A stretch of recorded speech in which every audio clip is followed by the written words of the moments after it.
This chart shows the global routing table for the Internet. Currently, it is struggling to manage more than 900,000 advertised prefixes.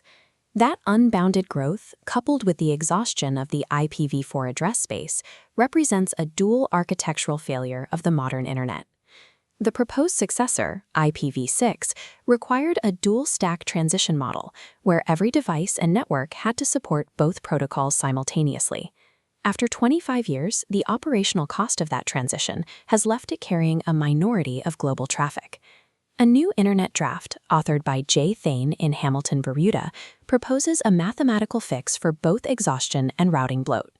It is called Internet Protocol version 8. The protocol utilizes a 64-bit address space.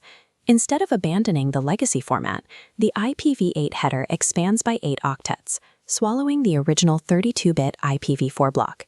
IPv4 remains a strict mathematical subset of the new protocol.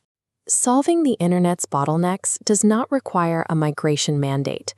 By fundamentally re-engineering the underlying packet structure from first principles, seamless backward compatibility is achieved directly at the structural layer.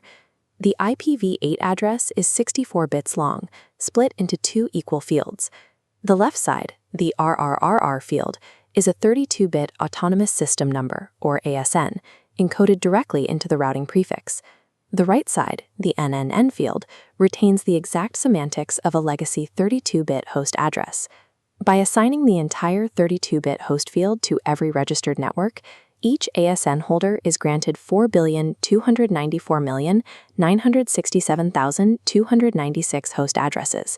This provides sufficient scale for any organization without requiring address renumbering or CGNet. If the routing prefix RRRR is set to 0, the packet is routed according to legacy IPv4 rules. This mathematical alignment allows an IPv8 compatibility layer to intercept legacy socket calls and handle the header expansion transparently. While the underlying network stack must be updated to parse the 64-bit address, existing IPv4 applications and CGNet deployments can continue to operate without modification to their source code. In this model, IPv4 isn't replaced or translated. It is preserved as a localized subset within a larger mathematical plane. This creates a 2-tier routing table. Tier 1 handles global routing using Ipv8. It reads only the ASN prefix to deliver the packet to the correct autonomous system border router. Once the packet enters the network, Tier 2 takes over. Internal routers ignore the ASN prefix and deliver the packet to its final destination based entirely on the 32-bit host address. By enforcing a minimum /16 prefix rule at the network boundary, the global routing table is structurally capped at exactly 1 entry per ASN. This eliminates prefix deaggregation and bounds the global table at roughly 175,000 entries. Within these boundaries, Ipv8 unifies path selection across EBGP8, IBGP8, and OSPF8 using the cost factor, or CF metric. This is a 32-bit accumulated value that tracks path quality end-to-end across different networks. The CF algorithm is fueled by TCP session telemetry. Every router calculates path cost based on round-trip time, packet loss, congestion window state, and Great Circle geographic distance, providing a physics-based floor for data transit. By binding route tables to verified ASN ownership and calculating cost from actual session telemetry, the protocol creates a self-regulating global network. For private networking, the 127.0.0.0/8 prefix is reserved as the internal zone space. This serves as the successor to RFC 1918 private addressing. Because 127 range addresses are mathematically restricted from public routing, different organizations can use identical subnets internally without the possibility of an address conflict. Intercompany peering is handled via the 127.127.0.0 interrupt prefix. Using a 2x late 8 model, each organization deploys a translation engine facing a shared DMZ, allowing for NAT-free peering where each side controls exactly which services it exposes. This detaches internal network design from the public namespace, which simplifies cloud VPC deployments and eliminates the complexity of overlapping IP ranges during corporate mergers. Modern network management is fragmented. DHCP, DNS, NTP, and authentication are often separate products that share no common telemetry format or identity model. Ipv8 consolidates these services into a single zone server platform.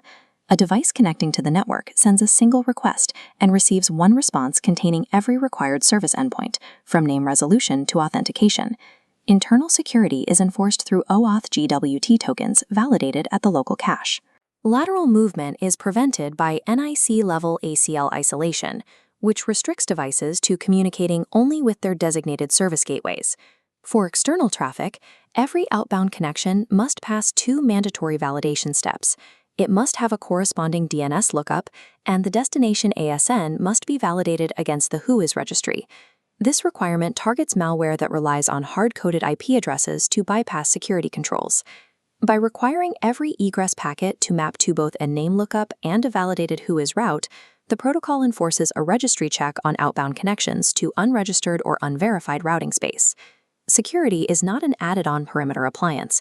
It is embedded directly into the delivery mechanism of every IP packet. There is no dual stack requirement and no forced transition sequence. Ipv8 adoption can occur incrementally across different providers. Isolated Ipv8 networks communicate over legacy IPv4 transit using 8-to-4 tunneling with automatic HTTPS encapsulation.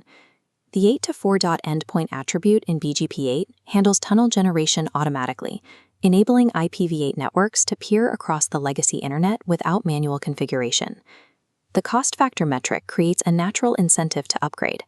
Because 8-to-4 tunnels register higher latency, the algorithm steers traffic toward native Ipv8 paths, creating a commercial signal for transit carriers to update their infrastructure. Ipv8 aligns the IP header with ASN ownership to establish a physically bounded global routing table. By embedding zero trust validation into the delivery mechanism, it provides a framework for scaling the internet's capacity while remaining interoperable with the 32-bit traffic that built the current network.